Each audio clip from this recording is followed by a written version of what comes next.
Welcome back once again. Programme के सिलसिले में जी हम बात कर रहे हैं कुछ चीज़ें, कुछ इश्यूज़ ऐसे होते हैं कि मौसम चेंज होते ही स्टार्ट होना शुरू हो जाते हैं। अब अगर आप ऑफिस वगैरह जा रहे हैं और आपके शोल्डर्स पे आपको खुश्की नज़र आ रही है, बालों से कुछ लोगों की गिरी और कुछ लोगों की तो इतनी ज़्यादा हो जाती है कि ब्रश करते करते पूरी शर्ट जो है वो भर जाती है। सो वो बड़ा एक आपके लिए ऑकवर्ड सिचुएशन हो जाती है। अब मौसम जब चेंज होता है तो ये मसाइल बहुत सारे लोगों को फेस करना पड़ते हैं।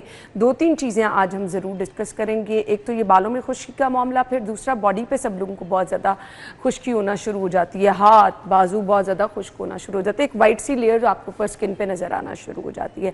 बच्चों में लाइस का इशू बहुत ज़्यादा है, बालों में जुएँ हो जाना। अब स्कूल गोइंग बच्चों को आप जितना मर्जी आप इस चीज़ की केयर कर लें, अगर आपके बच्चे के बाद बहुत ज़्यादा हेल्दी हैं तो क्लास में अगर किसी एक आधे बच्चे के सर में भी लाइस हो तो प्रॉब्लम हो जाती है पेरेंट्स को बहुत ज़्यादा। इसके लिए क्या करना है और इसके साथ साथ दीगर जल्द के मसाइल जो कि हमें मौसम की तब्दीली के साथ फेस करने पड़ते हैं। बेसिकली केयर क्या करनी है आपने, स्किन केयर क्या करनी है जब मौसम चेंज हो रहा हो, तो हम वो भी डिस्कस करेंगे। डर्मेटोलॉजिस्ट हैं जी डॉक्टर सबा नासर, जिन्होंने हमें ज्वाइन किया है। अस्सलाम वालेकुम डॉक्टर साहब। वालेकुम अस्सलाम, क्या हाल चाल है? आप ठीक ठाक है? ठीक ठाक है, थैंक यू सो मच, बहुत बहुत शुक्रिया। डैंड्रफ बहुत बड़ा मसला है। डैंड्रफ बहुत बड़ा। सो ये क्या कोई बीमारी भी स्किन की होती है जिनको बहुत ज़्यादा एक्सट्रीम होती है? अच्छा, डैंड्रफ की चीज़ मैं क्लियर करूं कि एक तो डैंड्रफ नॉर्मल है और नॉर्मल लोगों को बहुत ज़्यादा आ जाती है। दो तरह की होती है, एक नॉर्मल डैंड्रफ है और एक जिस पे हम आ जाते हैं सिबोरिक डर्माटाइटिस पे। तो ये दो चीज़ें जो हैं वो डिफरेंट हैं। अच्छा, और जो नॉर्मल हम जो आम आवाम को जो डैंड्रफ हो रही है वो जो क्या है कि देखिए हमारा जो स्कैल्प है उसके ऊपर सेबेशियस ग्लैंड्स हैं। सेबेशियस ग्लैंड हर वक्त सीबम प्रोड्यूस कर रहे हैं और सीबम जो है वो ऑयल है। अच्छा, जब वो हमारे स्कैल्प के ऊपर आता है तो हम जो पेशेंट है वो क्या करते हैं, क्योंकि उसने ड्राइनेस करनी, उसके ऊपर जो है वो जो फंगस है वो ग्रो करती है। जो ऑयल है वो फंगस जो है वो आती है उस पर मेलासीजिया ग्लूबोजा, उसने लाजमी उसके ऊपर आना है। पेशेंट क्या करते हैं कि उनको लगता है कि शायद ये ड्राइनेस हो गई है तो वो तेल लगा लेते हैं ऊपर से। आप उसको अपने स्कैल्प को मजीद वो एनवायरनमेंट दे रहे हैं कि उसके ऊपर मजीद फंगस ग्रो करे। नॉर्मली यही रूटीन होती है, लोग बहुत ज्यादा खुश्की पे अच्छा खासा तेल लगा लें। उनको यही लगता है कि शायद हमारा जो स्कैल्प है वो ड्राई है, उस पे उनको फिर ये गाइड करना पड़ता है कि तेल नहीं लगाना। आप तेल लगा के अपने स्कैल्प को मजीद मॉइस्चराइज कर रहे हैं, उसको वो एनवायरनमेंट दे रहे हैं कि उसके ऊपर फंगस ग्रो करे। आपने अपने स्कैल्प को अपने अच्छे शैम्पू के साथ आपने धोना है। लोगों की एक क्या प्रैक्टिस है कि हर रोज़ बाल धोते हैं कुछ। अच्छा, जब आप बहुत ज़्यादा एक्सेसिव वॉश भी कर रहे हैं अपने स्कैल्प को, उससे क्या होता है कि जो सीबम है वो ख़त्म हो गया, आपकी जो सेल्स हैं वो आपको सिग्नल दे रहे हैं आपकी बॉडी को कि सीबम खत्म हो गया और प्रोड्यूस करो। उसकी वजह से क्या पेशेंट को होता है कि बाल जो हैं बहुत ज़्यादा ऑयली हो गए हैं, वो उसकी वजह से भी ज़्यादा शैम्पू करना शुरू हो जाते हैं। कुछ लोग होते हैं जो शैम्पू बहुत लेट कर रहे होते हैं, मतलब 3-4 दिन के बाद शैम्पू करते हैं। उससे क्या होता है कि सीबम तो आना ही आना है, वो नेचुरल चीज़ है, उसके ऊपर जो है वो केराटिन और वो सारी चीज़ें प्लग इन होना शुरू हो जाती हैं। उसकी वजह से मजीद जो है वो आपकी जो स्कैल्प है वो ऑयली होना शुरू हो जाता है। तो फंगस ये ड्राइनेस है, ये नॉर्मली आती है, इसके लिए हम शैम्पू भी प्रिस्क्राइब करते हैं। और आपने अगर आपको ऐसी चीज़ आई है, फंगस का आप फेस कर रहे हैं, तो अपने स्किन डॉक्टर के पास जाएं। हमारे पास कोनेज नाम से, कीटोकोनाजोल के नाम से बहुत अच्छा शैम्पू आता है, अगर आप उसको लगाएंगे तो आपकी फंगस बिल्कुल दूर हो जाएगी। ये काबिल इलाज है? कितने दिनों में इलाज है? आप इसको रेगुलरली, जिस तरह आपका स्किन डॉक्टर आपको बता रहे हैं कि क्या क्या एहतियात करनी है और कौन सा शैम्पू इस्तेमाल करना है, उससे आप बिल्कुल ठीक हो जाते हैं। ठीक हो गया। अच्छा, तो ये तो हो गया ना बालों में। अच्छा, अब कुछ होम रेमेडीज का जिक्र कर लेते हैं। तेल बिल्कुल नहीं आपने लगाना? तेल नहीं लगाना। तेल को लगा के आप उसको मजीद मौका दे रहे हैं फंगस को वहां ग्रो करने का। अब घर में कहते हैं ना, अच्छा तेल नहीं लगाना तो मिक्स ऑयल लगा लें, अंडा दही लगा लें, कुछ ऐसी चीजें कर लें, ठंडक हो जाएगी सर में। अच्छा, ये सारी मिथ्स हैं। इससे कुछ भी नहीं है। एक तो लोगों का कॉन्सेप्ट है कि शायद बाल बहुत ज्यादा बड़े हो जाएंगे, लेकिन ये जो जितनी भी चीज़ें हैं ये सिर्फ आपके बालों को कंडीशन कर रहे हैं, ये आपके ना तो बालों को ग्रो करेंगी और ना ही ये आपकी खुश्की को ख़त्म करेंगी। ठीक हो गया जी। तो आपको बर वक्त अगर ये इशू है, वो लोग जिनके शोल्डर पे गिरी हुई नजर आती है उनको तो फौरी जाना है ना? उनको जाना है, जो आम भी है वो भी जाएं। आपको शैम्पू प्रिस्क्राइब दिए जाएंगे और उससे बिल्कुल आपकी फंगस क्योंकि ये बढ़ती चली जाएगी तो फिर बहुत ज़्यादा इशू हो सकता है। कुछ ऐसे भी मखसूस शैम्पू होते हैं जो आपकी स्किन को सूट नहीं कर रहे होते हैं, हम नाम तो किसी का नहीं लेंगे, बट हर किसी की स्किन का अपना एक वो होता है ना कि आपको शायद यूज नहीं, वो सूट नहीं करा तो आप उसको चेंज कर दें। हाँ जी, शैम्पू आपके साथ हमेशा ऐसी, देखिए जो आम शैम्पू आ रहा है उसके अंदर सल्फेट है। अब सल्फेट वो चीज़ है जो हम सर्फ के अंदर भी डालते हैं, ताकि आपने देखा होगा कि सर्फ के साथ कितनी ज़्यादा झाग बनती है। इसी तरह शैम्पूज के अंदर डालते हैं ताकि आपके शैम्पू के अंदर अच्छी झाग बने और आपका जो है जो स्कैल्प है वो बिल्कुल ड्राई आउट हो जाए। लेकिन हमने क्या प्रिस्क्राइब करना है, जो सल्फेट फ्री शैम्पूज हों।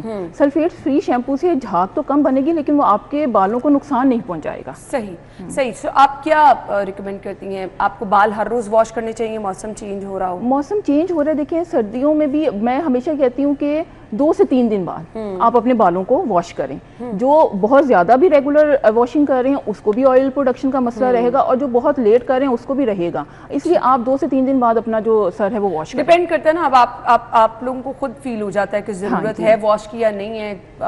ये आपको मेरे ख्याल से पर्सनली खुद पर्सन टू पर्सन चीजें कुछ वेरी करती हैं। यूजुअली 2 से 3 दिन में हो जाता है। हाँ जी। लाइस का इशू बच्चों में बहुत ज्यादा, इवन बड़ों में भी कुछ है, केयर भी लोग करते हैं तो नहीं खत्म होती हैं, ये प्रोड्यूस कैसे हो जाता है? अच्छा देखिए, लाइस का इशू तो इतना ज़्यादा है कि क्योंकि जुएं बच्चों के सर में, एक तो माओ के लिए भी बड़ी परेशानी है उनको निकालना, फिर बच्चों के लिए खुद एक सोशली उनके लिए बड़ी एक एम्बैरेसमेंट है कि स्कूल जा रहे हैं जुएं हर जगह नज़र आ रही हैं। अच्छा, जुएं क्या है? लाइस है, ये एक पैरासाइट है, उससे होती हैं, ठीक है। अब घर में अगर किसी एक बच्चे को भी हो गई हैं, अब ये क्या है, हेड टू हेड कांटेक्ट से हो रही हैं। आप तौलिया यूज कर रहे हैं, बच्चे एक दूसरे को, उससे हो रही है। कॉम्बिंग और वो सब यूज करें, एक दूसरे से हो रही है। आप स्कूल जा रहे हैं, वहां पर एक दूसरे के साथ हो रही है। माएँ जो बच्चे माओ के साथ होते हैं उनको हो रही हैं।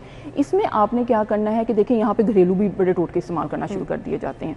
इसमें क्या करना है कि आपने FDA मेडिसिन, जो अप्रूव्ड मेडिसिन, आपने सिर्फ बच्चे को वो देनी है। और इसके लिए भी बहुत से आपने देखा होगा कि एंटीलाइज शैम्पू आ रहे होते हैं, लेकिन देखें जब तक आप जुओं के लिए परमेथ्रिन नहीं देंगी, जुओं ने नहीं खत्म होना। अच्छा। आप कोई भी चीज आप दे लें, उसके अंदर अगर परमेथ्रिन नहीं है ना, तो आपकी जुएं बच्चे के सर के बालों में लगाने वाली मेडिसिन, वो बालों के ऊपर लगाने के लिए हम लोशन देते हैं। अच्छा। और हम माओं को गाइड करते हैं कि ये 12 घंटे के लिए ऊपर लगाना है, और उसके बाद फिर हम गाइड करते हैं कि 1 हफ्ते के बाद दोबारा रिपीट करना है, क्योंकि उसने फिर वो जुओं को मारेगी, उसके अंडों को नहीं। फिर 1 हफ्ते बाद जो उस 1 हफ्ते में जो उनके जो एग्स हैच होंगे उनको भी हमने मारना है। अच्छा। जो निट्स होते हैं ना, जो लीखें वगैरह हो जाती हैं, वो फिर अंडों से निकलती हैं, उसको भी हमने खत्म करना है। खुद बालों से निकल के झड़ना शुरू, वो मर जाती हैं, फिर आप कॉम्बिंग करें तो वो निकल जाती हैं। अच्छा। तो मतलब 6 साल से छोटे बच्चे हैं उनको तो हम परमेथ्रिन दे देते हैं, ठीक है।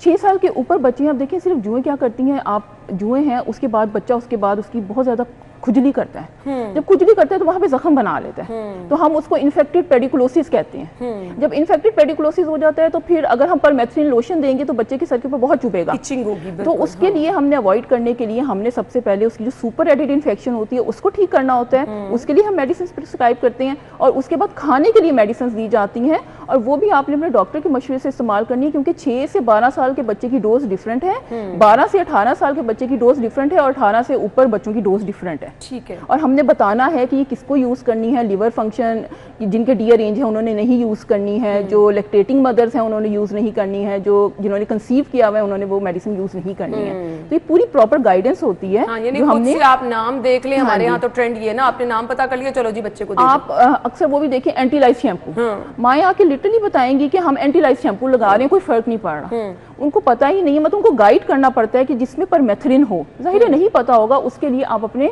करीबी स्किन डॉक्टर के पास जाएं जो आपको प्रॉपर गाइड कर सके। सही। अच्छा, जिन लोगों को बार बार हो रही है उसकी क्या वजह? उसकी वजह भी यही है कि या तो उसके स्कूल में कहीं पे किसी को है, वो बार बार हेड टू हेड कांटेक्ट हो रहा है, और उसकी वजह क्योंकि ये एक से दूसरे को फैलती हैं। और जुओं का मसला ये है कि देखिए ये इसने आपकी सरफेस के ऊपर रहना है, ये और ज्यादा एम्बैरेसमेंट है कि एक तो वो आपके बालों में भी नजर आ रही है, नीचे भी गिर रही है, क्योंकि ये बरो करके स्किन के अंदर नहीं जाती हैं। आपने नाम सुना होगा स्केबीज का, एक ऐसा खारिश का कीड़ा है जो बच्चों को या बड़ों को लग जाता है, और उसमें खारिश ज्यादातर रात को होती है, वो भी एक से दूसरे को लगता है। लेकिन उसमें क्या होता है कि वो वाला जो पैरासाइट है ना, वो स्किन के अंदर बरो करता है, और वो स्किन के अंदर फर्स्ट लेयर में चला जाता है। वो कीड़ा नजर नहीं आता, लेकिन उसकी इच बहुत ज्यादा होती है, रात को होती है। उसमें भी हमने गाइड करना है कि अगर घर में एक बंदे को हुआ है तो सारे घर वाले वो जो हम मेडिसिन प्रिस्क्राइब करें वो लगाएंगे। इसी तरह अगर जुएं, जाहिर है एक बच्चा है तो और भी उसके बहन भाई हैं उसको भी होंगे, तो सबको लगानी है, ताकि घर से एक ही दफा इस चीज का खात्मा हो, ताकि दोबारा ये मसले मसाइल ना। अदरवाइज बहुत एम्बैरेसमेंट होती है, आप कहीं खड़े हैं, बच्चा आपका मुसलसल सर में खारिश कर रहा है, तो बहुत बुरा लग रहा है, गिर भी जाती हैं। दूसरा ये कि जब हम प्रिस्क्राइब करते हैं तो माएँ सिर्फ उस पर्टिकुलर बच्चे को लगा देती हैं। थोड़ा सा माओं को भी मेरे ख्याल से ख्याल करना चाहिए। आप अपने बच्चों को हर रोज शावर दे रहे हैं, अगर आपको जुएं नजर आ रही है तो प्लीज इस चीज का ख्याल रखें।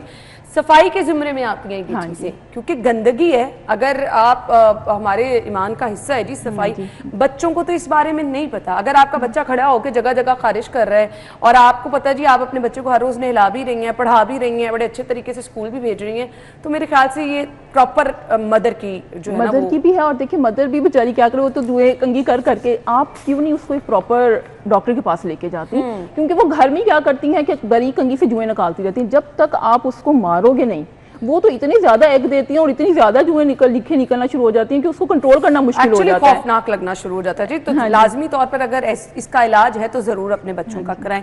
अच्छा जी, होता क्या है, सर्दियों में स्किन के इशू होना शुरू हो जाता है। सबसे पहले आपकी स्किन बहुत ड्राई होना शुरू हो जाती है, ड्राई होने के साथ डल भी होना शुरू हो जाती है, तो क्या करना है? बहुत बड़ा इशू है। इसमें भी मैं सबसे पहले कहूंगी केयर नहीं कर रहे हम अपनी। ड्राइनेस है, सर्दियां आ गई हैं, ऑटम है, ऑटम के बाद हमने विंटर की तरफ एंटर हो जाना है, स्किन बहुत ड्राई होना शुरू होगी, मॉइस्चराइजर नहीं है। देखिए एक तो जब आप 35-40 तक पहुंच जाते हैं, वैसे ही आपका एक जो नेचुरल अल्लाह ताला ने आपका मॉइस्चराइजिंग सिस्टम रखा है वो थोड़ा डाउन होना शुरू हो जाता है, आपकी स्किन के ऊपर ड्राइनेस आ जाती है। आप नॉर्मल हाथ भी धोएंगे, आपकी स्किन जो है हाथ जो है वो ड्राई होंगे। अच्छा, कुछ होते हैं जो थायराइड के पेशेंट होते हैं, या कुछ ऐसे मेडिकल कंडीशंस के पेशेंट होते हैं जिनकी स्किन वैसे ही ड्राई है, उन्होंने भी लोशन लगा के रखना है। और सर्दियों में तो हर किसी ने लोशन लगाना है, और वो लोशन लगाना है जिसके अंदर सेरामाइड, हाइलुरोनिक और ग्लाइसरीन हो। ये बेस्ट लोशन है जो कि आपकी स्किन के मॉइस्चराइजर को लॉक करेगा। अच्छा, अगर डायरेक्ट ग्लिसरीन और गुलाब का भी हम लोगों को देखते हैं, वो रेमेडीज में होता है ना कि आप, ये बड़ा बेस्ट ऑप्शन है। ग्लिसरीन बहुत अच्छा है, लेकिन उसके साथ मैंने कहा ना कि देखिए हमारी जो स्किन है वो सेरामाइड से बनी है। ये नेचुरल मॉइस्चराइजिंग एजेंट है जो अल्लाह ताला ने जिससे हमारी स्किन बनाई है। हमने उसी तरह के लोशन निकालने हैं जिसके अंदर ये चीज हो। विद पैसेज ऑफ टाइम या विद आपकी बढ़ती हुई एज के साथ आप क्या, ये एक नेचुरल प्रोसेस है कि आपकी स्किन के अंदर से ये सेरामाइड खत्म होते जाएंगे।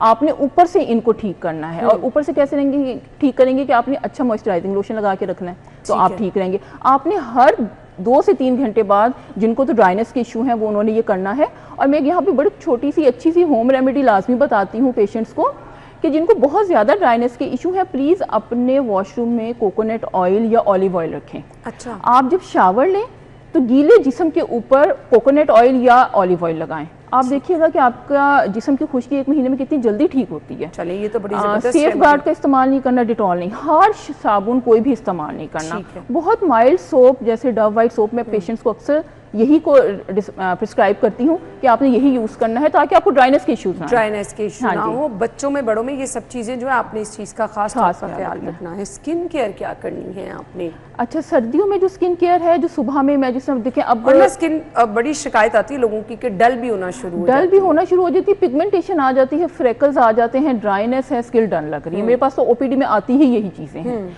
आप पेशेंट जो है वो अपनी स्किन की केयर नहीं करा। सन ब्लॉक हम बिल्कुल नहीं लगाते। सन ब्लॉक तो हमें ऐसा लगता है जैसे कोई दवाई है हमारे लिए। सन ब्लॉक अच्छा लगाएं, और उससे पहले मॉइस्चराइज करें अपनी स्किन को। और अगर आपकी स्किन के ऊपर पिगमेंटेशन, आप चाहते हैं ग्लो आए आपकी स्किन के ऊपर, तो क्यों नहीं आप ऐसा कोई सीरम या क्रीम लगाए जिसके अंदर अल्फा आर्बिटोन और कोजिक एसिड है। वो आपकी स्किन को, ये 2 FDA अप्रूव्ड मॉलिक्यूल्स हैं जो आपकी स्किन को ब्राइट करेंगे। अब देखिए लोगों का क्या होता है कि बस हम लगाएं और रिजल्ट आ जाए। देखिए इसमें स्टेरॉइड और मर्करी नहीं है, ये आपको एकदम रिजल्ट नहीं देगा। ये आपको रिजल्ट देगा but with passage of time, और वो भी अगर आप कंप्लाइंट रहते हैं तो। मैं पेशेंट को ये कहती हूँ, अक्सर पेशेंट आएंगे 1 महीना लगाएंगे फिर छोड़ देंगे, लगाने का फायदा नहीं। इसको अपनी रूटीन केयर में रख लें, ये लगाएं, इसके ऊपर आप सन ब्लॉक लगाएं। अच्छा, कुछ लोग कहते हैं हमें खाने वाली दवाई भी दे दें हमारी स्किन अच्छी हो जाए, तो खाने वाली दवाइयों से भी स्किन अच्छी हो जाती है? अच्छा, खाने वाली दवाइयाँ जो हैं हम देते हैं, लेकिन उसमें बहुत टाइम लगता है। देखिए अब एक पेशेंट है, अगर मैं कहती हूँ 25 ईयर्स की फीमेल मेरे पास आ रही है, बच्ची आ रही है मेरे पास, और वो कह रही है कि मुझे, अब देखिए 25 ईयर के बाद आपका कोलेजन डिप्लीट होना शुरू हो गया। 1% एवरी ईयर उसने डिप्लीट होना है। तो क्यों ना आप अपनी स्किन की केयर यहीं से करना शुरू कर दें। मैं कहती हूँ आप सिर्फ सन ब्लॉक भी लगाना शुरू कर देंगे ना, आप देखेंगे आपकी एजिंग डिले होती जाएगी। चलें जी, ये तो अब बहुत आम सी आपको चीज बता दी है, इसको आपने इग्नोर नहीं करना, आपकी स्किन बहुत अच्छी रहेगी। Thank you so much doctor साहब, आपका टाइम का बहुत बहुत शुक्रिया। हम ब्रेक ले लेते हैं जी, ब्रेक के बाद ज्वाइन करेंगे stay with us. Thank you.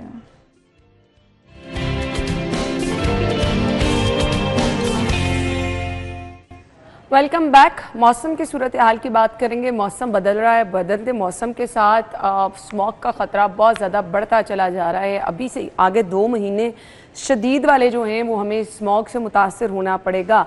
So smog से होता क्या है, नज़ला, ज़ुकाम, बुखार, गले में इचिंग, और अब आप कितना महदूद कर सकते हैं? बाहर निकले बगैर तो गुजारा ही नहीं है जी। जिन्होंने घरों से निकलना है, दफातर को जाना है, ख़ास तौर पे सबसे ज़्यादा मुतासर बच्चे जिन्होंने स्कूल जाना है जी। जो लोग गाड़ियों पे जा रहे हैं वो भी मुतासर हो रहे हैं, बाइक पे जाने वाले ज़्यादा मुतासर हो रहे हैं। मास्क कोई पहना हुआ नज़र नहीं आ रहा। अगर आप अपने आप को महफूज रखना चाहते हैं, ख़ास तौर पे वो लोग जो कि बाइक पे हेलमेट पहने, बच्चों को मास्क पहनाएं। सुबह स्कूल अक्सर ऐसे बच्चे नज़र आते हैं जो बगैर मास्क के होते हैं, तो ये बहुत ज़्यादा ख़तरनाक हो सकती है। रूटीन में अगर आपका एक्सपोजर ऐसे रह रहा है, स्मॉग में आप जा रहे हैं, बाइक पे जा रहे हैं मुसलसल, तो आप यकीन माने ये आपके फेफड़ों के लिए बहुत ज़्यादा नुकसानदेह है। सांस के साथ आप ये काला धुआं इनहेल कर रहे हैं। शाम के टाइम अगर आप बाहर जा रहे हैं तो गाड़ियों का धुआं और इसके साथ साथ स्मॉग, एक स्पेसिफिक सी स्मेल महसूस हो रही है, तो ये आपके लिए बहुत ज़्यादा खतरे का बाइस बन सकती है। हमने मौसम की सूरत हाल की भी बात करनी है, आने वाले दिनों में मौसम कैसा रहेगा ये भी आपको बताएंगे, और स्मॉग किस कदर जो है वो अभी शहर के मुख्तलिफ हिस्सों में महसूस की जा रही है, इस पर भी बात करेंगे। हमारी रिपोर्टर फरीहा बाहर मौजूद हैं। फरीहा, इस वक्त मौसम की सूरत हाल और स्मॉग की सूरत हाल भी हमें बताएं कि क्या है।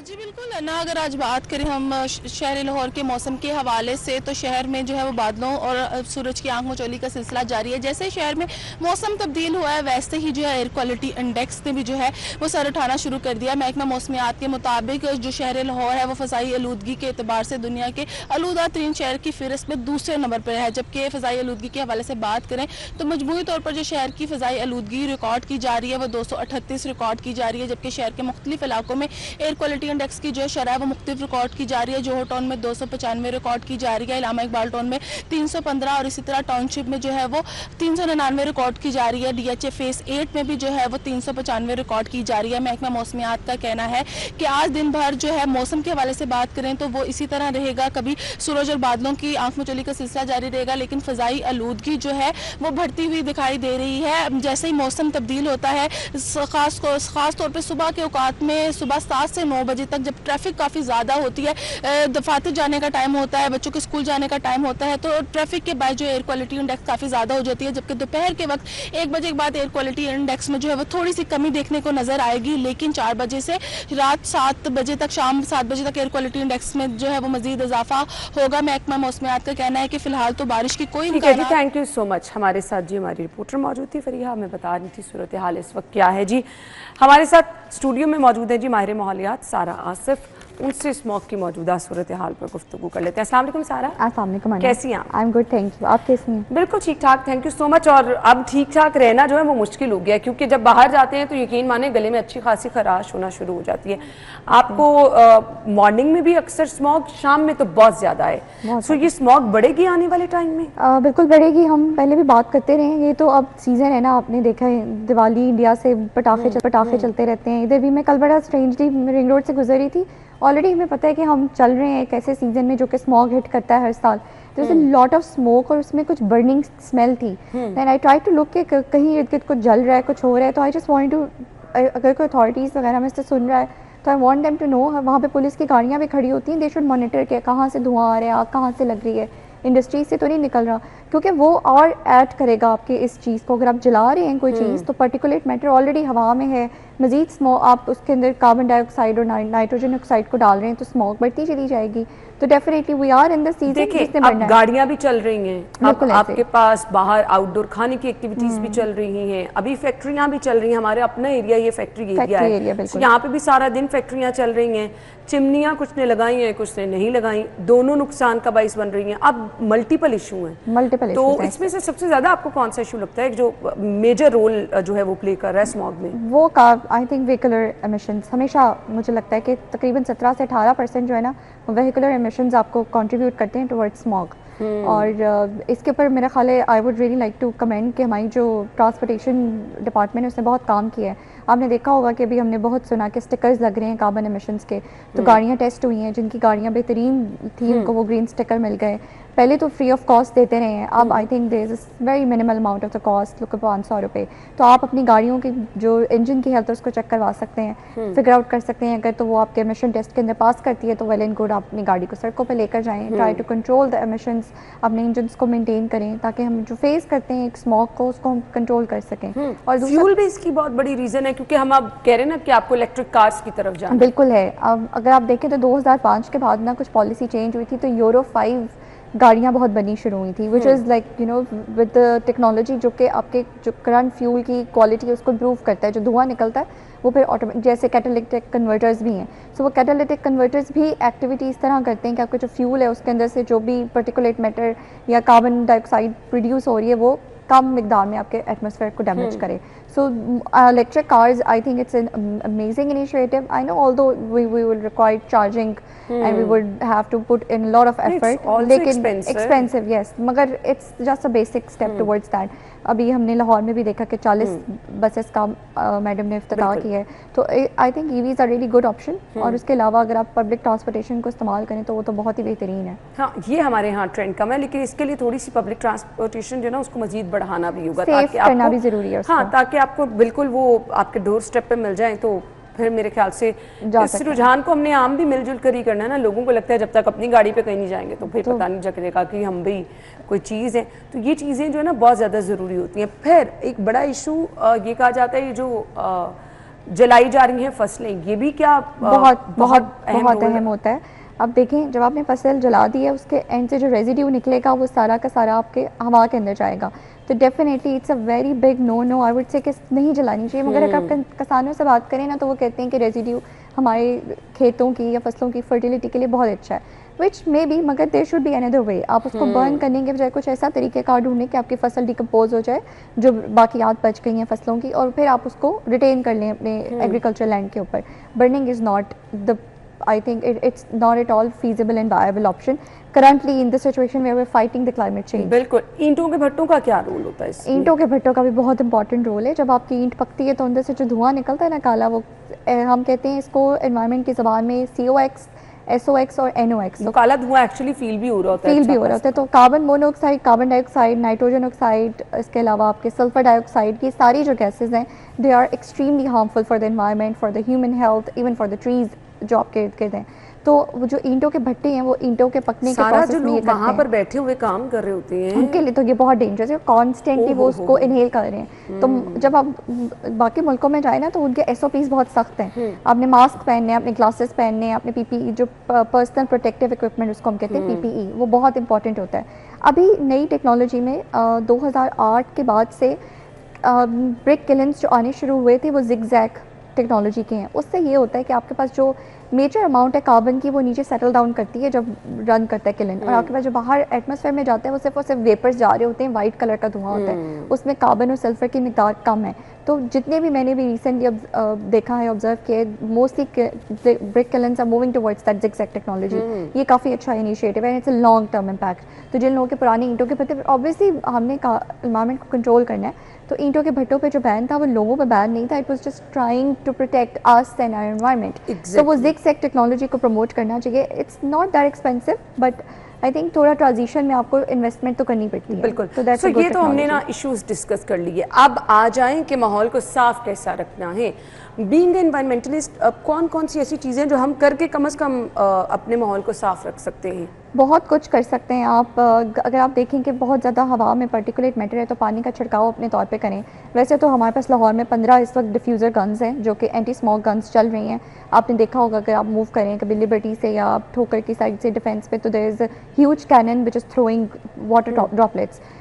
और इस I would want to tell to our viewers कि हमारा जो उससे इम्पैक्ट आया वो इतना ज़बरदस्त है कि पिछले साल इस महीने में 300 से 400 AQI थी, और उसकी वजह से 158 AQI है सख्त, which is air quality index.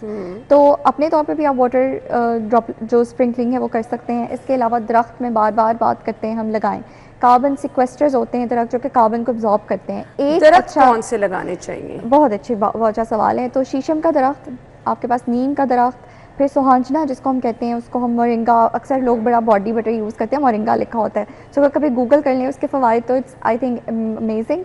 आपके पास मेजर कार्बन कैप्चर के तौर पे वो इस्तेमाल होता है। इसके अलावा देवदार का दरख्त है, अमलतास का है, बेर का दरख्त है।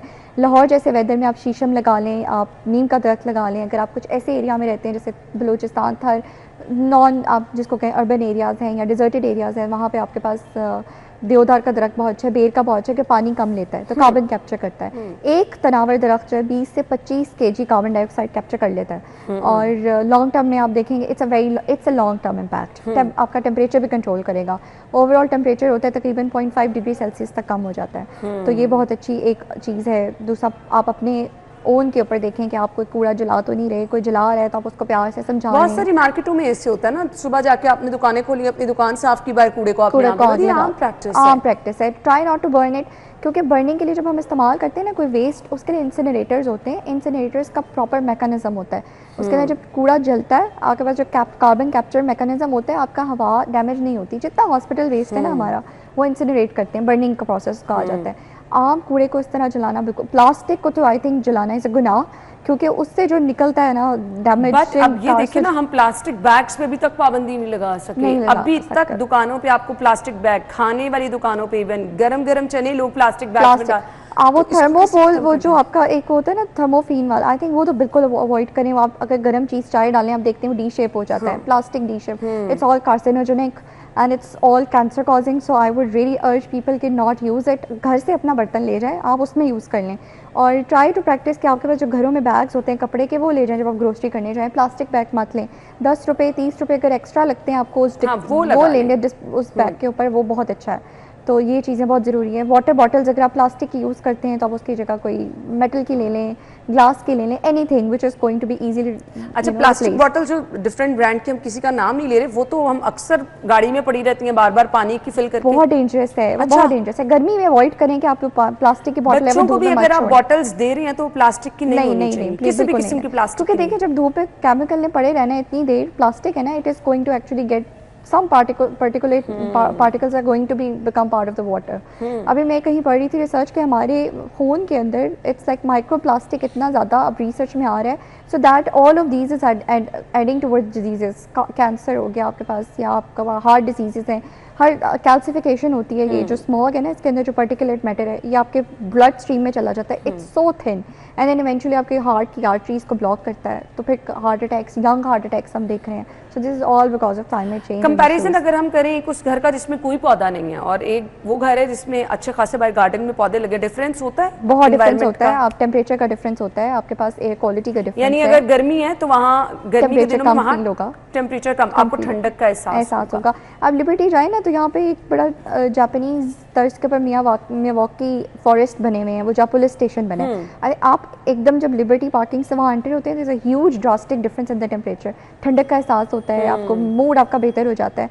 तो डेफिनेटली पौधे जो हैं वो आपका मूड बेहतर करते हैं, आपका टेम्परेचर कंट्रोल करते हैं, आपके हवा को साफ सुथरा रखते हैं। तो अच्छा है, आप इंडोर पौधे भी रख सकते हैं। घरों के अंदर पौधे, मनी प्लांट रख लें, कोई छोटा एक मुझे उस पौधे का जहन में नाम नहीं आ रहा, मगर देयर पर्टिकुलर आप घर में भी रख सकते हैं अंदर, अगर आप बाहर आउटडोर कोई आपके पास इतनी जगह। अच्छा, अगर पौधे लगाना चाह रहे हैं कोई बहुत बड़ी जगह उसके लिए जरूरी तो नहीं है, जरूरी नहीं है बहुत बड़ी जगह चाहिए। आप छोटे प्लांट घर के बाहर अगर ग्रीन बेल्ट है उसमें भी आप लगा उसमें लगा लें। घर में छोटे ये इस तरह के वाज आप रख लें। आई think it's pretty good. Also make sure कि जब आप घरों में आग इस्तेमाल नहीं कर रहे तो चूल्हे मत जलाएं बिला वजह।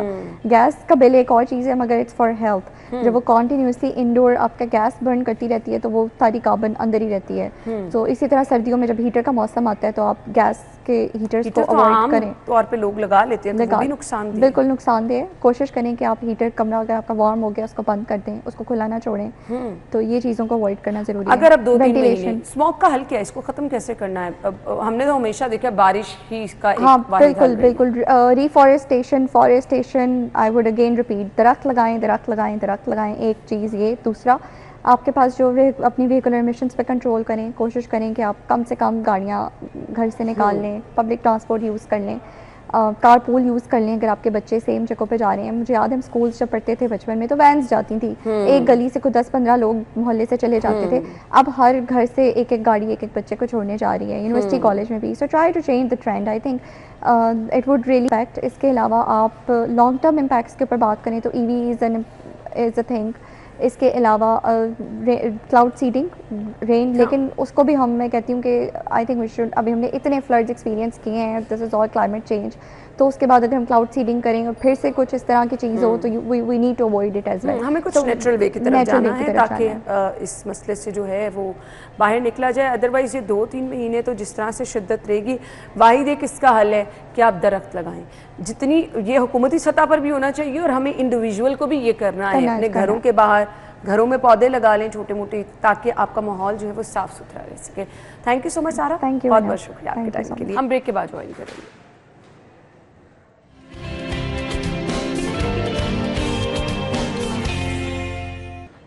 Welcome back once again. आज की बदल इसकी तरफ आ रहे हैं। सालगिरह है जी आज दानिश लियाकत की, अब्दुल्ला ताहिर की, अब्दुल हादी की, अरूश इमरान की, हसनैन रियाज, Syed Faizan Haider.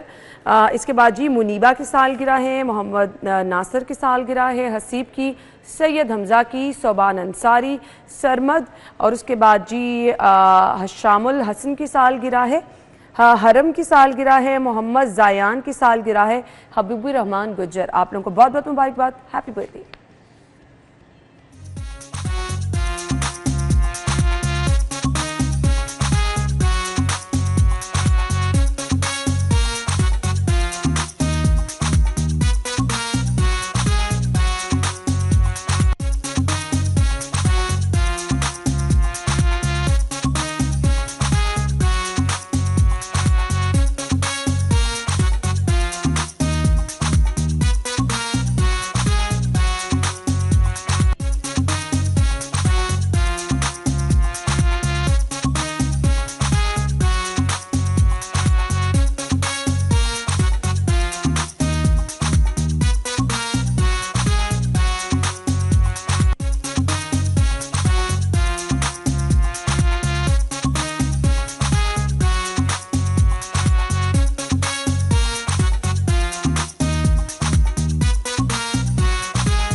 Happy birthday once again. जिनकी कल सालगिरह है, हमें अपने नाम के साथ पिक्चर भिजवा दें और प्रोग्राम में शामिल हो जाएं। अभी हमने आपको बताने हैं जी आज के भाव क्या हैं, तो देखते हैं जी आज के भाव।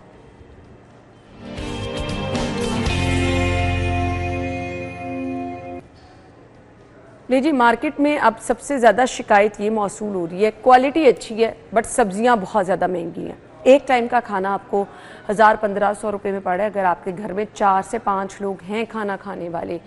अब आम बंदा बड़ा परेशान है। अब मौसमी सब्जियां भी अगर इतनी महंगी हैं तो फिर परेशानी तो होगी।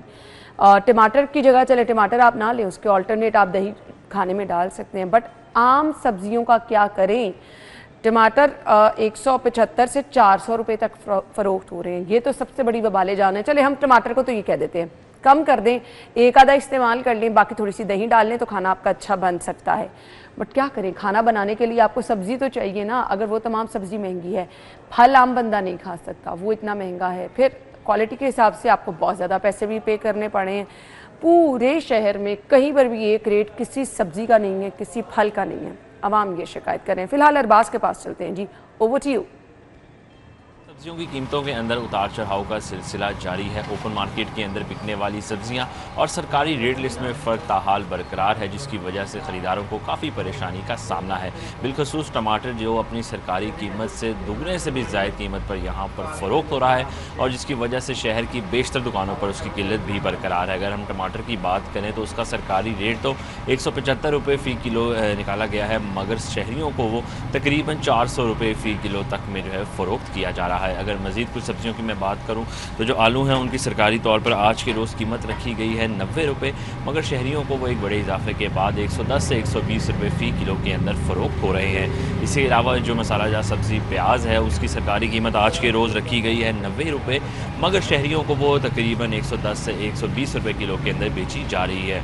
इसके अलावा अगर हम बात करें जो लहसुन देसी है उसका सरकारी निर्ख आज के रोज़ रखा गया है 220 रुपये, मगर शहरी तकरीबन 250 से 260 रुपये फ़ी किलो अदा करके उसको अपने साथ लेके जा रहे हैं। मज़ीद सब्जियों में जो अदरक थाईलैंड से उसकी सरकारी कीमत 650 रुपये तक पहुंची हुई है, मगर शहरियों को वो एक बड़े इजाफे के बाद तकरीबन 700 रुपये फ़ी किलो में मिल रहा है। और इसी के अलावा जो टींडे हैं उनकी सरकारी कीमत आज के रोज़ रखी गई है 200 रुपये, मगर शहरियों जो टींडे बनाना चाह रहे हैं उनको तकरीबन 240 से 250 रुपये फ़ी किलो के अंदर वो बेचे जा रहे हैं। इसके अलावा जो साग है उसकी सरकारी तौर पर कीमत आज है 60 रुपये, मगर शहरियों को एक बड़े इजाफे के बाद तकरीबन 100 रुपये फ़ी किलो के अंदर बेची जा रही है।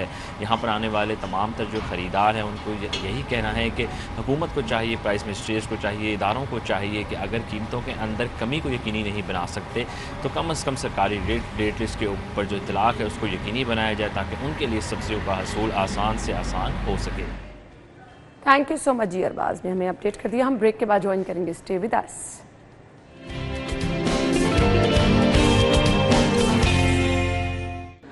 Welcome back once again. और अभी शामिल करते हैं जी अगला सेगमेंट, माल का हाल।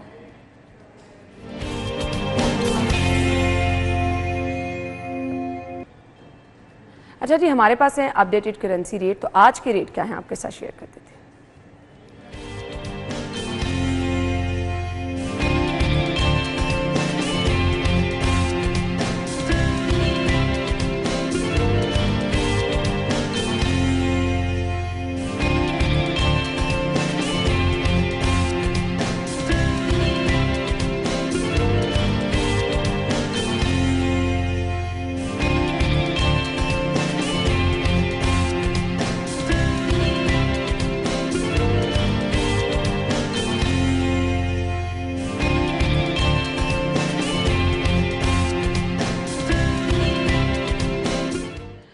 हमारे पास करेंसी रेट थे जी, आपके साथ शेयर कर दिए। कल आपसे सेम टाइम पे मुलाकात होगी, बट उससे पहले जी आपने, अगर आपकी कल सालगिरह है तो जल्दी से आप अपना नाम अपनी तस्वीर के साथ हमें भिजवा के प्रोग्राम में शामिल हो जाए। फीडबैक ज़रूर दीजिए, अगर कोई टैलेंट है तो वो भी ज़रूर शेयर कीजिए। अपना बहुत सारा ख्याल रखिएगा। अल्लाह हाफ़िज़।